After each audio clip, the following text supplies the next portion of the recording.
अस्सलामुअलैकुम वरहमतुल्लाहि वबरकातुहू। मोहम्मद आमिर महमूद, आप देख रहे हैं सदाए मदीना यूट्यूब चैनल।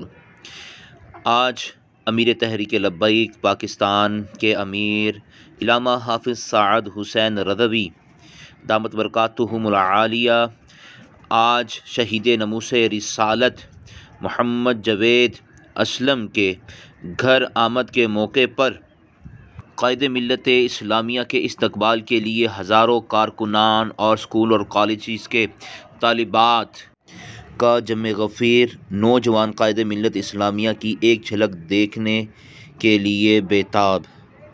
देख सकते हैं गुजरात में हज़ारों कारकुनान मौजूद हैं। आइए वो वीडियो देखते हैं।